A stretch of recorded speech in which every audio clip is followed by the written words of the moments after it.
Hello everyone, welcome to the channel for the toys. My name is Tony here. I'll be taking you on this little journey of part 4 of the McFarlane Pacific Rim 4-inch series line.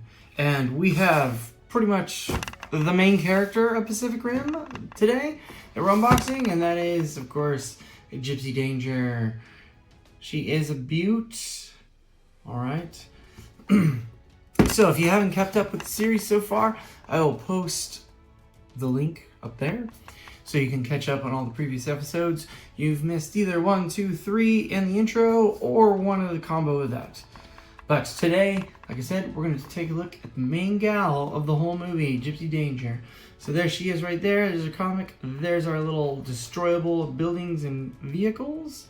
And there you go. This is side Mark 3. Although I guess by the end of the movie she's more like a 4.5-ish. But talk about that later. Alright, keeping things short, let's get to it.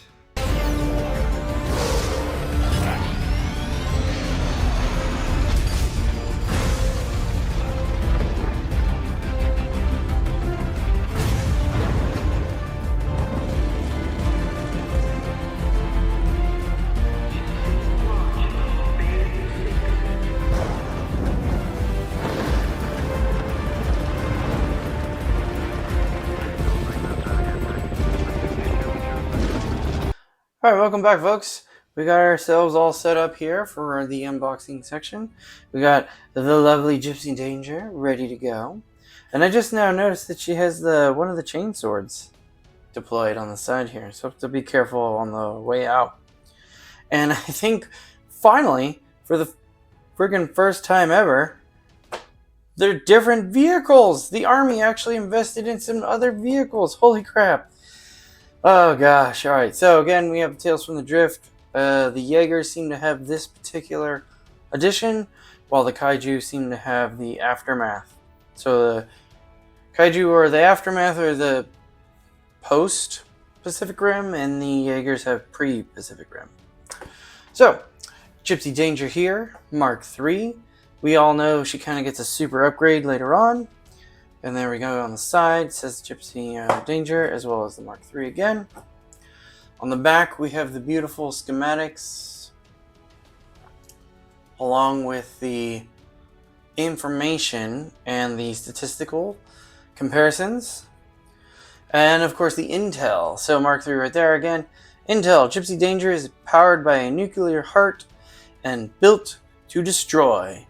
With its deadly chainsword, it whips and slashes enemies in close quarter combat.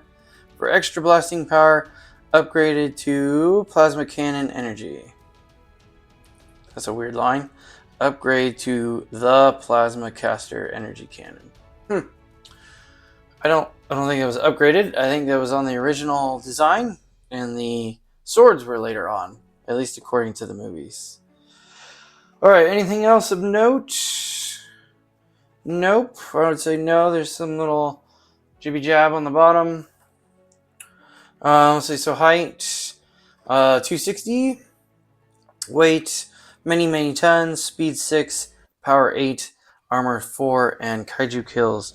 I'm guessing this is based on the very end of the movie. It has 10, because I believe it only had 5 when it started the movie, with Knifehead being the 5th. So let's go ahead and crack this thing open. Again, if you've seen these videos before, I kind of like to do this little thing here. It allows me to flop open the actual front easier. And take a quick gander here. Look at that. There's some pretty cool artwork in there, and I really hate how they snuck that in there. There's almost no way to save it like well, but oh well. Let's crack it open. Be careful to not jam my hand into the comic. So here's the comic. Number 3. Must have gone out of order. I wonder what the other one was supposed to be. I wonder it was supposed to be maybe Crimson Typhoon was supposed to be number 2. Anyways, number 2. So we kind of skipped one. Here you have 2 Jaeger pilots. in the Drift, hence Tales from the Drift. It's a really great read if you haven't read it before. Oh, beautiful! Look at that. It's perfect season too, because it's just the cherry blossom season right now. So it kind of lines up. Very nice. And of course, it's all color, very beautiful. And I'll show you one quick, some of the artwork. So there you go. There's Tacit Ronin, looking beautiful. All right, so I'll set that aside. Don't want to get caught on anything. So let's go ahead and take this out. And the one little guy already came out. Toss this aside. Here we go. So our first guy up. Who volunteered to come out first? Come on. There we go. We have a little kind of just truck, personnel truck, equipment truck, whatever you need. You know, I'm not going to lie. It looks older than it should. I know it's supposed to be all taking place in 2015 and 2020 and 2025 and all that. But honestly, this looks like the exact same truck that Indiana Jones tried to take that held the Ark. So, who knows? Maybe it's just that great of a truck that kept it going. I'll set that guy aside. I'll pop out this. Maybe not. Maybe not. Maybe not. I'll pop out this instead. Hopefully. There we go. Try not to break off the muzzle there, or the turret cannon. So it looks like we got ourselves our first official tank. You can see the wheels and the treads looking really nice. The bottom of it got little tread tracks. Side. It looks like the standard US M1 Abram, if I were to guess. Yeah, pretty cool. Nice little change, these two vehicles versus the normal. And we got ourselves a totally different building now, which is fantastic.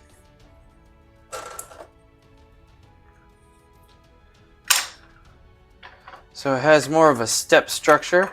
Kind of looks like something out of the 1930s New York. So, ta-da!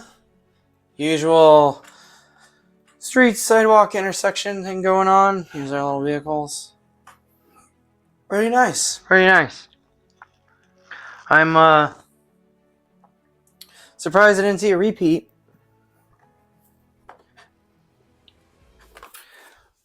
But I think I know why. I think because I was going in order of the mark numbers rather than maybe release order. And I'm pretty sure that number 2 of the novel, as well as the repeat of building, is with Crimson Typhoon. But hey, so let's get this guy out.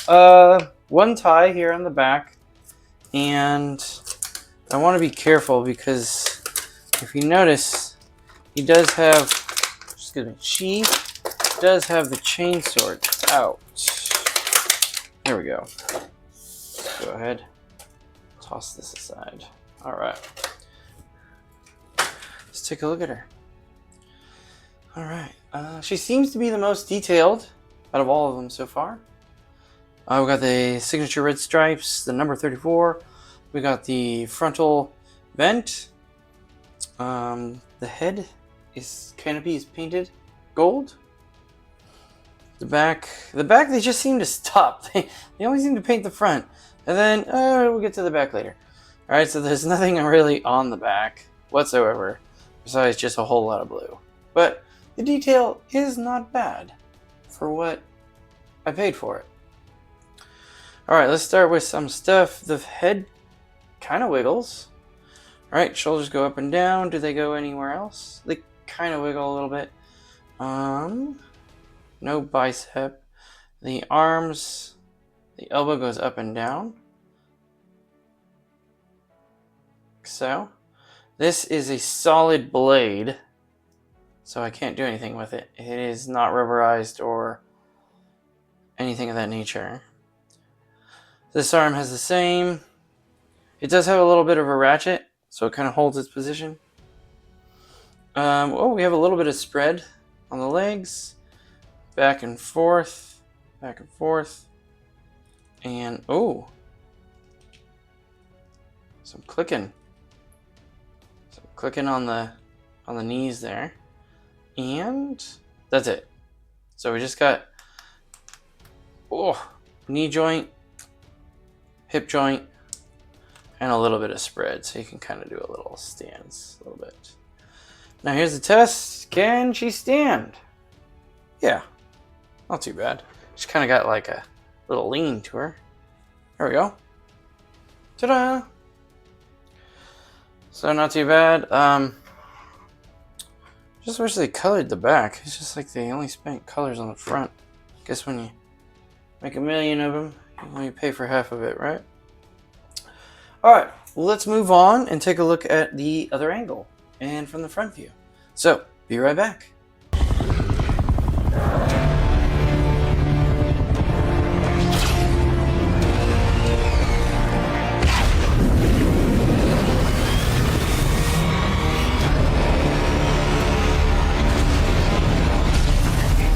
Alright folks, welcome back. So here we got Gypsy Danger at basically ground level. Doesn't look too bad from this angle. Decent coloring.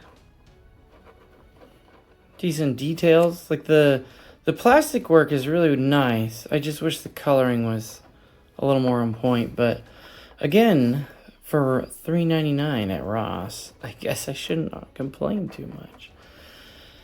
But again, let's take a look. So here, Gypsy is, she is. Here is Crimson. No, not Crimson. Blech. Cherno Alpha. And Cherno Alpha appears to be, I mean, definitely beefier, but was always beefier, even in the movies. But seems to be taller as well. I don't remember off the top of my head if Cherno was taller, but good comparison. And then of course the fateful knife head, right? Here's a comparison for that. So the kaiju are definitely more just overall bigger because of all the limbs and stuff, but you know, she's ready to go. She can, you know, stab, I guess. And then the other one, other back. Again, a very much a burlier, beefier kaiju compared to Gypsy. She seems a bit skinnier. Maybe she's on like the Pan Pacific weight loss program. I don't know. But not too bad. Not too bad at all. And as you can see, our city is really starting to take shape. It's looking nice back there. Little scene. Alright, let's compare her to the bigger version of her. Scoot it back. Let's adjust the camera a tiny bit. There we go.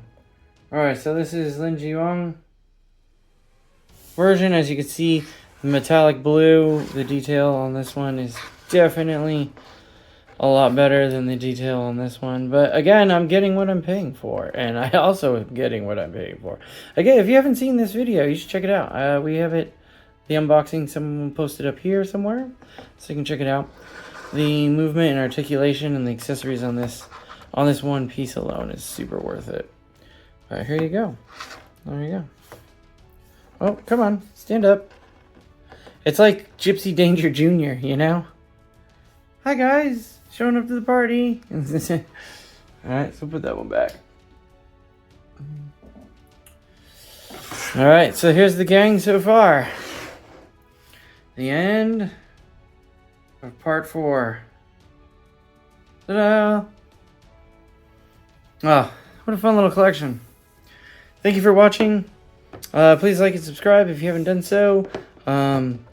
We really appreciate it. This has just been a fun little side project from Mike and I, and we're having a blast. So thank you for coming along on this journey. And then, of course, as always, for the toys. Oh god!